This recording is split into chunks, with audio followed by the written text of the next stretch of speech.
Welcome back to the podcast. And today I'm joined by a very special guest, Benjamin Klein. Benjamin has been at Baskin for how many years now? Over 10 years as of last October. Oh my Lord, that makes me feel old. Benjamin is head of financial planning as well as a senior portfolio manager at Baskin, as well as an owner here. So he's a triple threat. So we're going to talk today we're going to learn about what Benjamin does every day at Baskin, learn a little bit about financial planning and talk to Ben. And we're going to make this a regular segment because we want to answer your questions and we want to talk to you about our experience with financial planning and some of the tips and tricks we've learned for clients over the years. And so let's get into it. So Benjamin, why don't you introduce yourself to the audience and we'll go from there. Sure. Thanks for having me. So as Barry said, or as I said, I guess, I've been here for over 10 years. I started in October of 2013, which was a long time ago. I joined Baskin. It was my second job out of school. I worked at a big mutual funds company that Barry, you worked at too. Yeah, my first job also was a couple of years before me. CI Mutual Funds, as was yours, and then getting hired at Baskin. So it seems to be we've got something, some magic chemistry together as a result of that. Yeah, as the more things change, the more they stay the same, as they say. So I worked there for about 18 months, kind of learned the ins and outs of the industry, learned, how all the different accounts and taxation worked. I did learn a lot there, although I was I was ready to go by the time I was done. I started my CFA while I was at CI. I finished the first two levels. I came here, finished the third one, eventually got my charter. Before joining CI, I went to Queens for my undergrad, did an economics degree. Wasn't 100% sure exactly what I wanted to do, but ended up in finance and investing and have enjoyed it. So I'm still here. I started at Baskin of course, we were smaller back then, so there was a lot more overlap about what different people did. So I did some trading, some research, some work even in things like compliance and investment strategy, those kinds of things.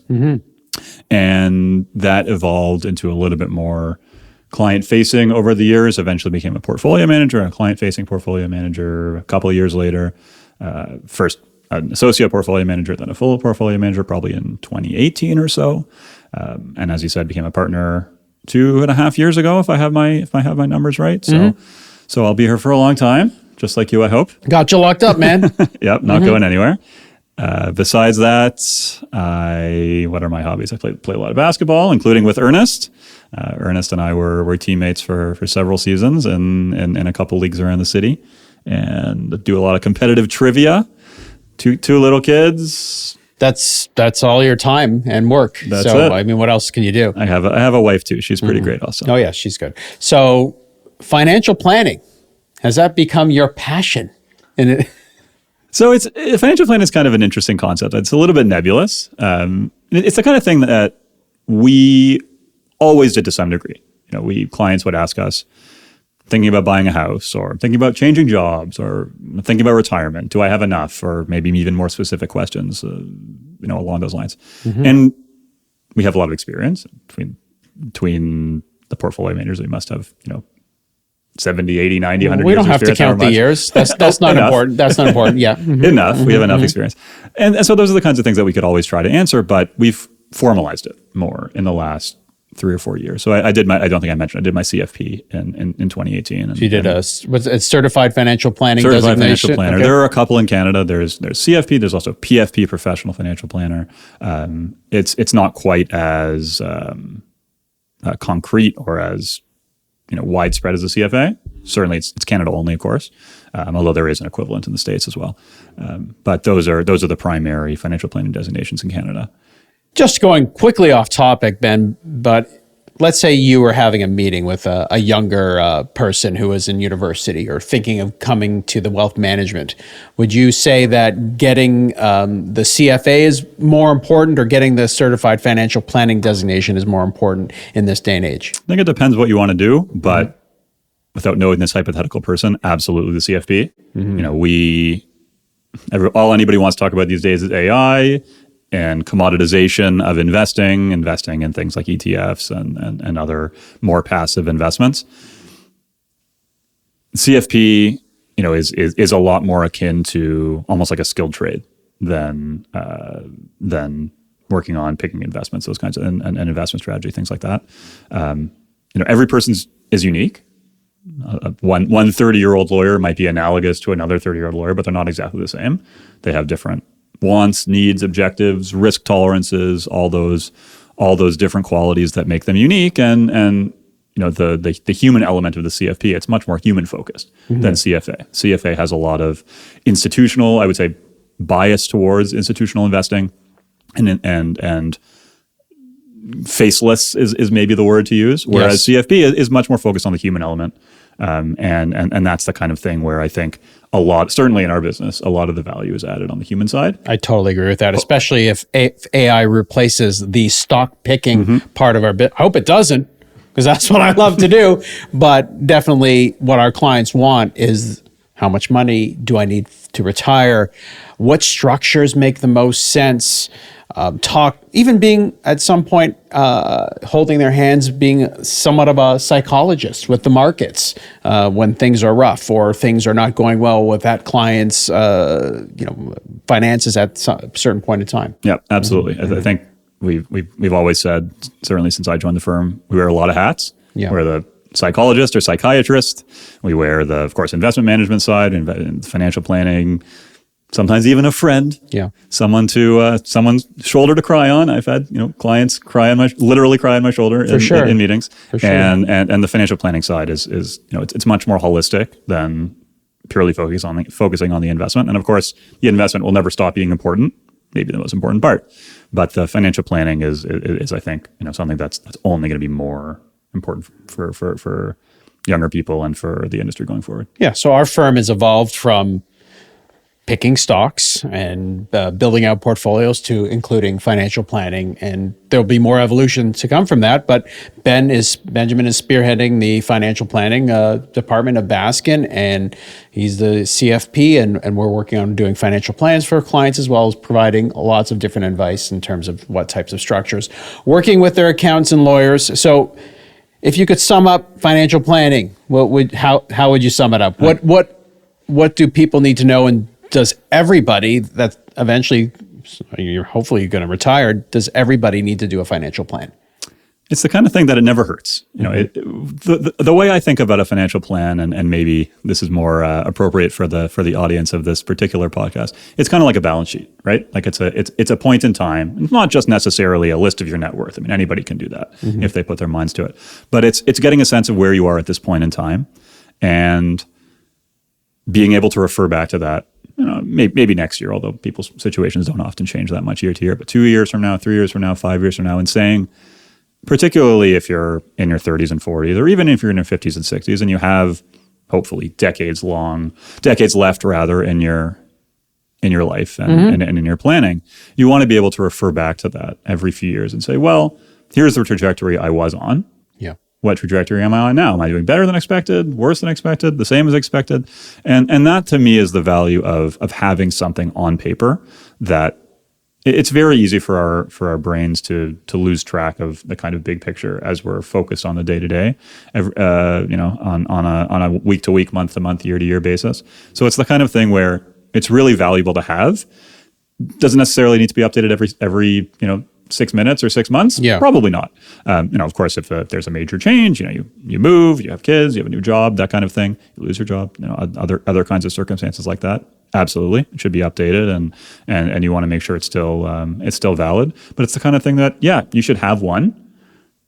It's almost analogous to like a will, in the kind of thing that you should have one, and you should know that it's there, and you should know that it still reflects what you hope to achieve or want to achieve.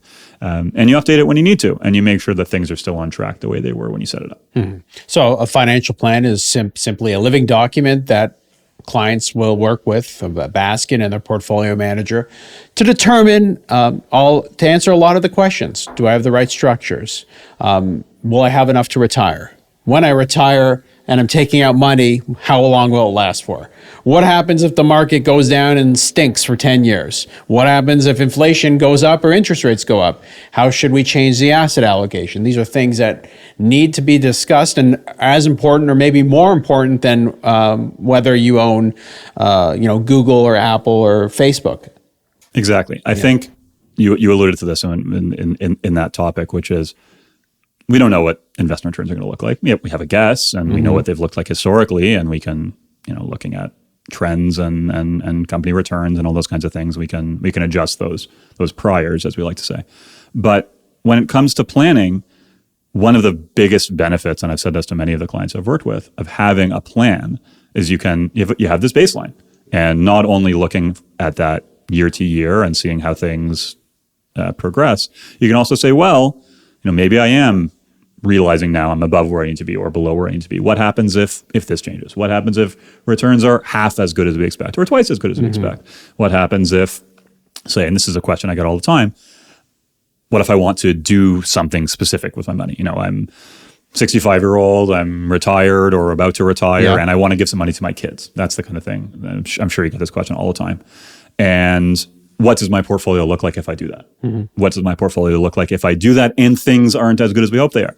Does that affect my ability to live the lifestyle that I want to in retirement? And when you have that baseline number from the plan that you did originally, it's very easy to change variables, look at different scenarios. And again, you can look at 100 different scenarios, it still doesn't let you predict the future. It'd be nice if it did. But what it does is give you a better sense of what are the range of possible outcomes. Yeah. I think in financial planning and investing and just in the industry in general, it's very easy to, it's funny to say this, particularly with the software that I know that we and most people in the industry use, that you put in all the variables and it spits out a number. But the number is not necessarily valuable. It says that in 50 years, you're going to have $4.8 million, I hope. That would be nice. But that's the most likely target is maybe the right word to use. But in reality, there's probably a range between 3 million and 20 million or whatever it is. And you need to know the likelihood and the range of confidence, I guess you could say, that you have between those various outcomes. Yeah, most people just want to know, tell me the number and tell me I'm going to be okay. Yeah. And so we can tell them the number, we can tell them to be okay, but doing a financial plan at least will make sure every year we're on the right path to getting to where we need to be.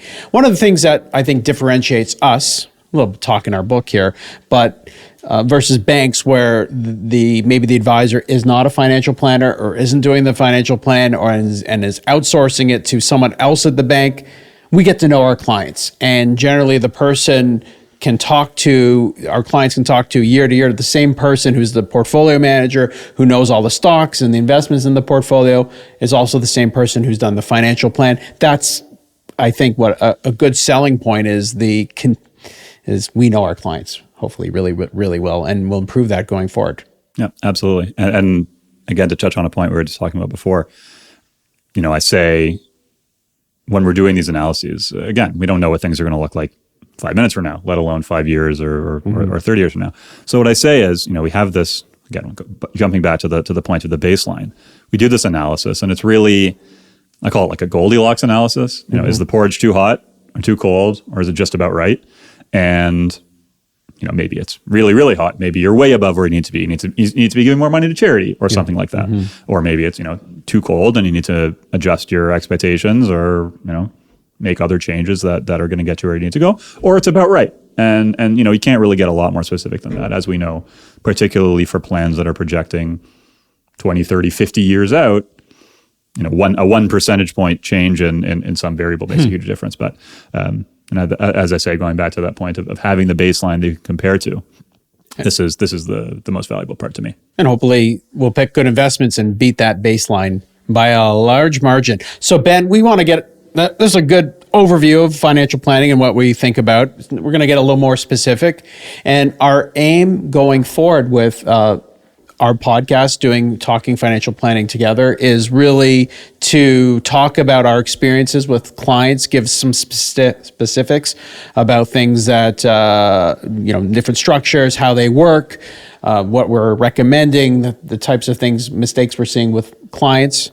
So I thought it'd be interesting just to talk about right now some of the mistakes we've seen with our clients over the years as they prepare for retirement, some of the things that they thought they would be okay, and then all of a sudden they weren't okay, things that they may have done wrong, even though, the performance of the portfolios has been good.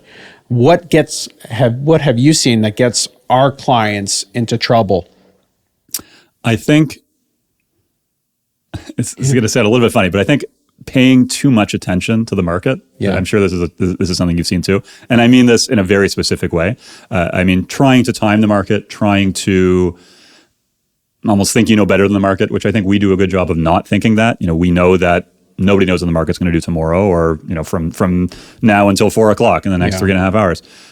We know that there are going to be ups, there are going to be downs over time. We're hopefully going to keep making money and maybe we'll even make more money than the market if we do a good job.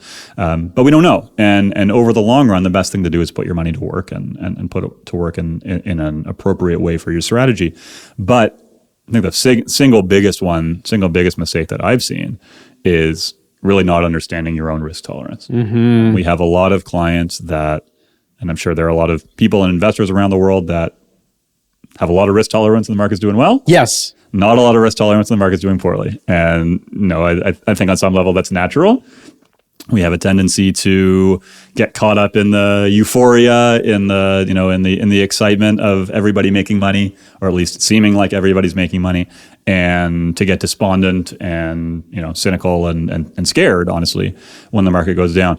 But that's the most dangerous thing you can do as an investor. So if your plan says you need to earn 7% a year and compound that for 20x years to get to a dollar amount where you can take out X amount and that will be comfortable for you and your goals in retirement. And then all of a sudden the market stinks, or you have a few bad winners in your portfolio. You call up Benjamin, you call up Barry, you call up David, you call up Ernest, and you start telling us, sell this, sell that, I'm scared. Of course, that will do a lot of damage to your portfolio because you're probably selling those stocks or making decisions at the wrong time. Of course, maybe we haven't done a good enough job of sussing out your risk tolerance, but if you need a certain percentage to earn it, you really have to stick with and trust that markets will deliver those returns over the long term. Yeah, and we've all seen the research about, if making these kinds of moves can seriously, like way more than you might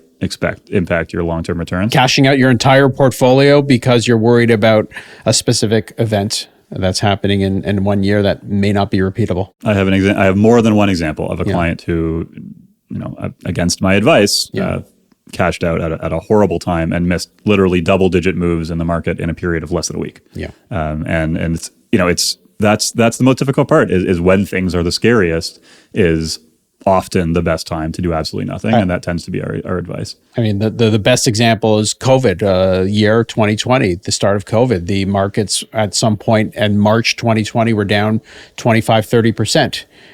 You could have cashed out your portfolio and waited for the coast to things to clear, and of course you would have missed a gigantic run.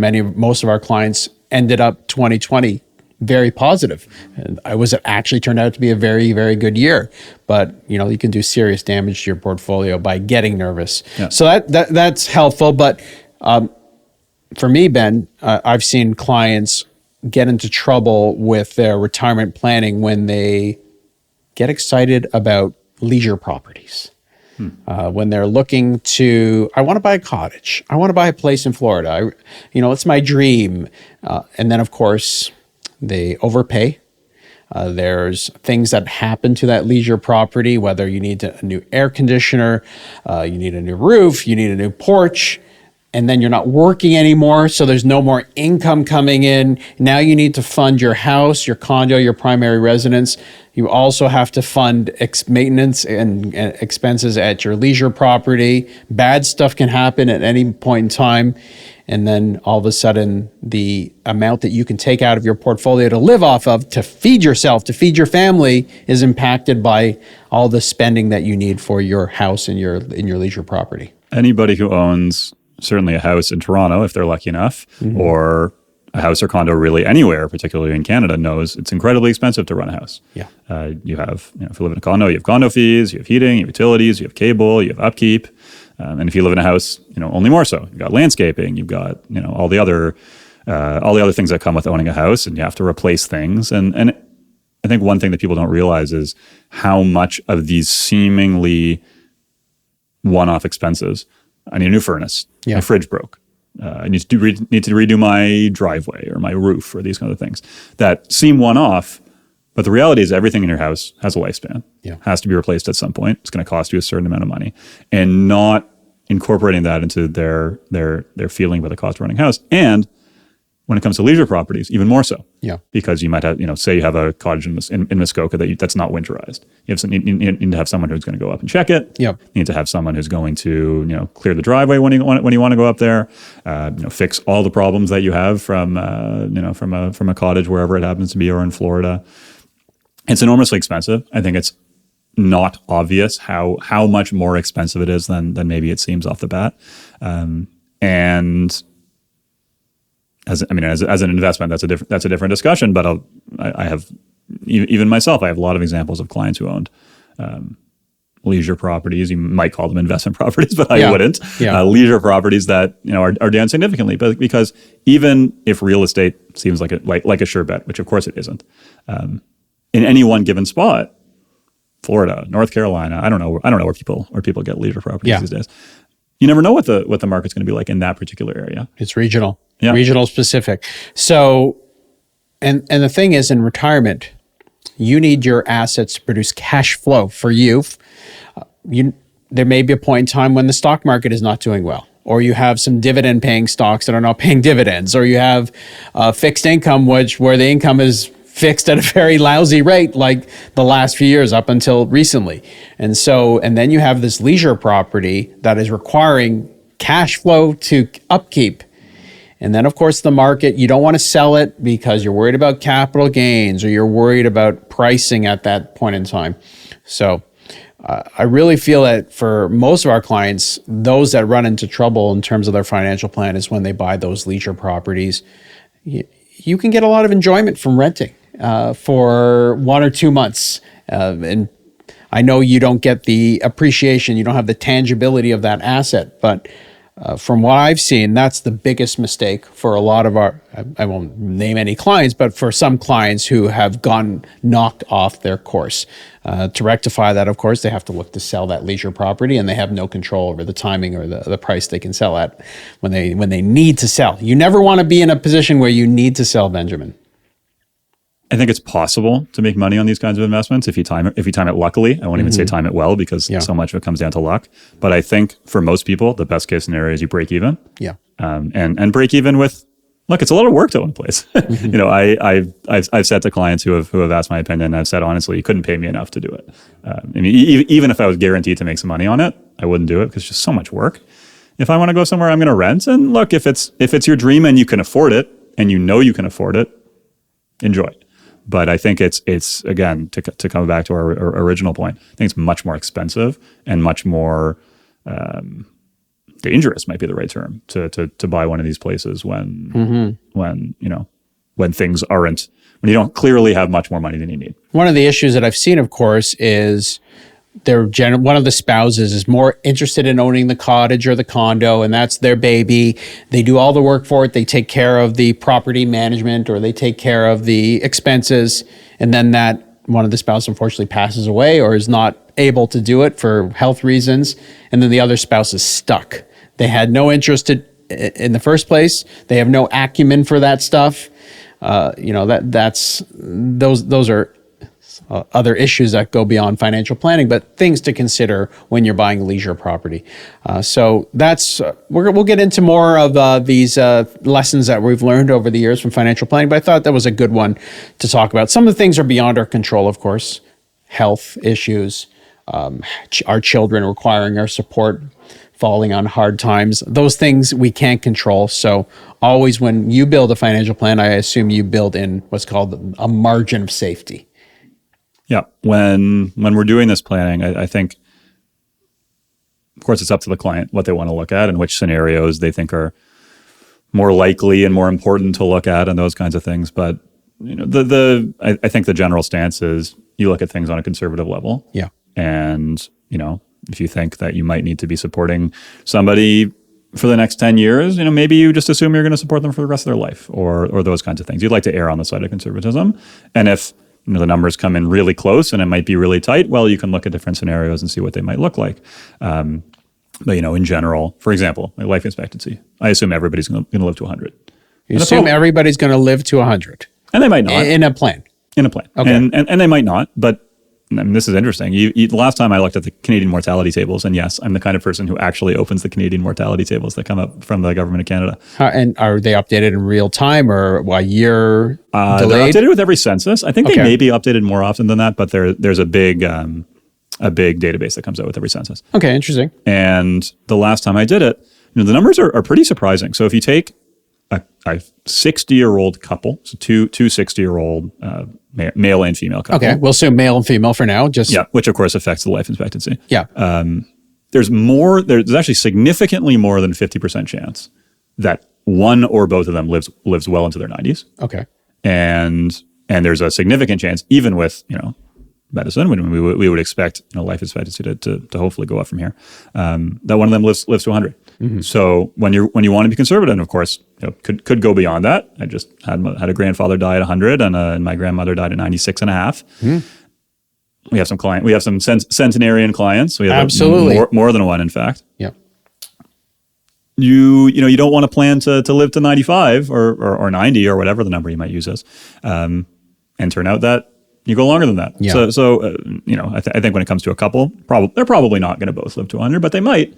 And you want to err on the side of conservatism. And for most people, if they die with more money than they thought they would, I think that's a success. Yes. So you want to plan on the conservative side, and you want to make sure that in terms of margin of safety, if the things that you were overly conservative on come out better than expected, fantastic. Yeah. There's your margin of safety kind of built in. If someone, Benjamin, retires at 60 and they live to 100, they could be retired as long as they were working, right? So you really have to make your money last. You may, depending on where interest rates are and where fixed income is, not getting too conservative too soon. I went to one of our clients who did turn 100 a few years ago, was sitting next to a gentleman who was a retired police officer, a high-ranking official. Anyways, he retired at age 55. He's now 98. But he's got the the last laugh, so to speak, because his pension has lasted quite a long time. So he was really enjoying life and loved to talk stocks. So great point. It's actually one thing that I wanted to talk about is I've kind of called it the hidden risk for investors. The obvious risk is right there, that you pick bad stocks, or the market goes down and you have less money than you thought. And we think if you buy high quality businesses, of course they're going to go down in the short term, but they should recover, and they make real products and they make real profits, and there's obviously some value in there. And we think that those kinds of companies are very resilient. Mm-hmm. But the other side of the same coin is not taking enough risk. And it's very easy to get sucked into the worrying too much about the short-term risk and not worrying about, look, if you make a ton of money and you're a great saver and you don't care about working until you're 75, do whatever you want. Remember that rule of thumb where you take your age and that's how much you should have in fixed income? I'm 75. I should have 75% of my portfolio in cash and GICs and CDs and bonds. Well, if they're paying 2% and you need to live off 5 or 6% a year, you're going to run out of money quickly, especially if you live to 100. Exactly. And I think that going back to the point of, let's say you retire at 55 or even 65, if you're in reasonably good health, this is basically the second half of your life. Yeah. It's not that you're going to retire and that's the end and the portfolio needs to support you. The portfolio is going to be around, we hope, for 10, 20, 30 plus years. And the portfolio needs to be constructed in such a way that you have this long-term view. And maybe you do have more fixed income when, the day you retire than you did 5 years earlier. But you need to have enough, whether it's, whatever the asset class is, but, for our clients, it needs to be more stock, because we fully expect that going forward, they're going to continue to do the heavy lifting of earning enough profit for clients to sustain their lifestyle in retirement. Very good. So let's talk quickly, Ben. I was going to call you Ernest. So used to me next to Ernest. No offense taken. No offense. Let's talk quickly about this new product that was launched in Canada called the First Time Home Buyers First Home Savings Account. So FHSA. FHSA. Okay. why don't you explain to everybody what it means and why we're pretty excited about it for our adult children? So me too. I think it's a great product. Basically what it is just similarly to a TFSA, similarly to an RSP, it's an investment account you can open. You can put money into it. You get some tax benefits from it, and you can use the money inside there. Hopefully it's grown because you invested in something. You can use that money to buy your first home. And if you're curious about how that's defined, it means you haven't owned a home, I think, in the last 4 years, Okay. which is the same as the home buyer's plan, RSP. Not getting into those details, but Yeah. essentially it needs to be your first home or you haven't owned a home in a while. And the way it works is it's unique. It's has some similarities to the TFSA, has some similarities to the RSP, but basically how it works is you put money in, you can put money in every year, up to $8,000 a year, and you get a tax deduction for the money that you put in, just like an RSP. Doesn't affect your contribution room, by the way. For your RSP. So For you your can RSP. still max out your RSP and you can put in a maximum amount that every year into the first time home Correct. say FHSA. I'm going to FHSA. screw that up every time. You write it down on your legal path. Yeah, FHSA. And so you get to put in $8,000 every year. You get a tax deduction, which is great, just like your RSP. And you can keep doing that every year up to a maximum of $40,000 contributed. Of course, it can grow to more than that. You can keep it for up to 15 years until you find a place. And if you withdraw it for what's called a qualifying home, meaning you qualify to buy this home, then you don't pay any tax on it. Comes out tax-free. Grows tax-free. You get a tax deduction for every dollar that you put in, depending on your tax rate, of course. I mean, my son, Abe, who's 19 and in university, his income is next to nothing. Yep. So is there any reason for me to do that for him at age 19? So the short answer is yes, but the longer answer is maybe. Because the answer is yes because it grows tax-free inside there. Yes. If, let's say he has a maxed out TFSA, if he does, lucky him, then there's room in the FHSA, which unlike the RSP, does not depend on your income. If he doesn't have much income, doesn't have much RSP room. And it allows him to take the money out when he wants to without paying any taxes. So you get the secondary the money benefit. that he didn't make, the money that my wife and I made that we gifted to him. Well, that's nice. Technically, yeah. Lucky him. Yeah. And so the benefit is the tax sheltering. You know, I often say to clients that there's this less obvious benefit of the RSP. Most people think about the deduction, which of course is a big part of it, but also inside the RSP and inside the FHSA, same idea. The money grows in a tax sheltered basis. So still better. What's the catch? There really isn't one. The only catch, I guess, is so when this was first announced, they were a little bit unclear about who's actually allowed to open one. And one of the things you can do is if you don't end up buying a house, you can actually move your FHSA into an RSP Okay. without worrying about contribution room. Wonderful. So why wouldn't everybody open an FHSA and do that? Going to get this free extra RSP room? Well, they thought of that. Sorry. You have to, you cannot open the FHSA unless you qualify. Yeah. Meaning if you currently own a house or you owned a house last year, you cannot open an FHSA in the first place. Yeah. So really for your adult children who are getting started and you want to kickstart some savings for them, get money out of your hands at a high tax rate, put it into their hands at a low, essentially there'll be no tax rate going forward, grows tax-free in their hands versus taxable in your hands. It sounds like a win-win-win. It's really great. And I liken a lot to the TFSA, which is really, in a lot of cases, a no downside proposition. If you have the excess cash to do this, or you want to give it to your kids and you have the excess cash to give to them, it's really a fantastic product. I mean, the only other thing in terms of catch is it's not very big. You know, this was always the downside of the TFSA that, I mean, nowadays it's The most you can close put to I is $40,000 Correct. into the first time. And one other kind of mini catch. Yeah. And this I actually didn't realize until all the details about the FHSA came out. The TFSA, just to kind of use it as a counterfactual, the TFSA, you get room as long as you were 18 or older in that year. Yes. You don't need to have a TFSA. You don't need to put money into it. You don't need to do anything. You just get the room. Use it for whatever you want. If you're now 25, you never used a TFSA, you can contribute whatever the number is, $30,000, $40,000 you there. can catch up on all the years that you missed. That's not how the FHSA works. You need to have an open FHSA to get the room.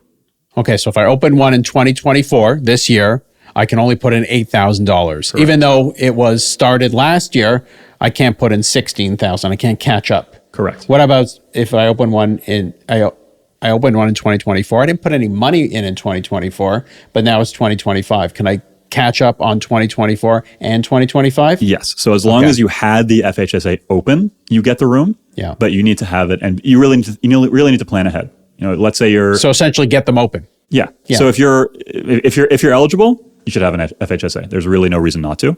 Ben, you're causing us a lot of work here. It's a lot of work, and for us, it's not. It's happy to do it for our clients. $40,000 is is a lot of money. Yeah. But it's never going to be an RSP. Nobody's ever going to have $1 million FHSA unless they do a really good job investing. Unless they would have bought NVIDIA at something. At any point in history, right? Yeah. Okay, very interesting. So I think the takeaways are, if you have adult children, get them open. I guess one question that I would have is, okay, I've only got $8,000 for my child. I'm helping them out.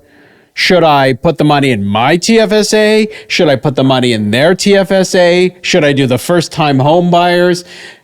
So many options. My mind's blown. What would you recommend then to a client? Barry, you're opening a can of worms. So I'm going to jump on the last one first, which is the home buyers plan. So the home buyers plan, for anybody who doesn't know, means that just like the FHSA, same qualification criteria. You need to not own a home or at any time in the past few years.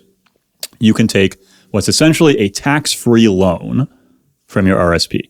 Most people think of it as a withdrawal. It's not a withdrawal. It's a tax-free loan. You have to pay it back from your RSP. Used to be up to $25,000. They increased it to $35,000, I think, 2 years ago.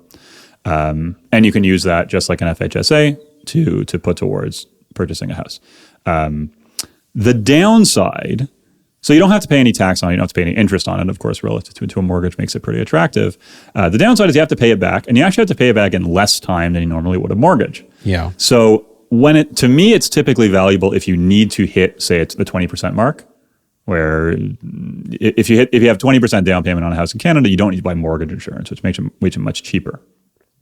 But the benefit there is, let's say that you have 30% of a down payment. It's not necessarily hugely valuable to you to actually use this plan in the first place, because it might not positively affect your cash flow at all. Because now every year you have to repay 1/15. You have 15 years to pay it back of your home buyer's plan, loan, and so the benefit is not necessarily there. The FHSA, I think, is a much more attractive proposition. Okay. So what the best option to do is in this kind of situation where you have some excess cash, where do you want it to go? If you have the TFSA room, TFSA is really a no-lose proposition. You can always, it's tax-free, never pay tax on it when the money comes out.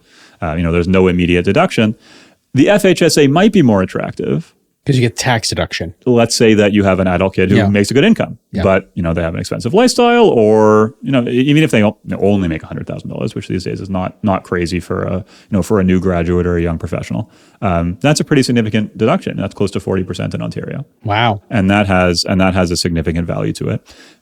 Ideally, you can max out all these plans, but of course that requires a lot of cash flow to do.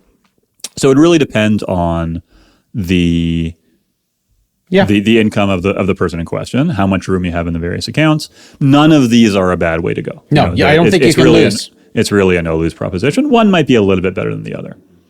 Well, so I think we've talked about a lot on this structure. So if you have questions, of course, we'd be happy to answer them and talk to you or your adult child about the best structure that makes sense for them.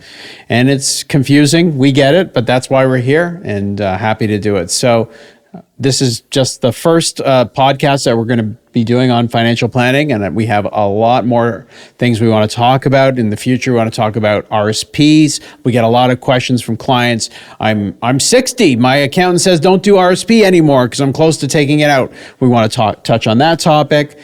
Just so many things that we're going to get into over the next few months. So thank you so much for joining us. Thank you, Benjamin, for your first appearance on the Long-Term Investing Podcast. This is the special financial planning edition. And Ernest and I will be back next week to talk about stocks. See you soon. Thanks for having me.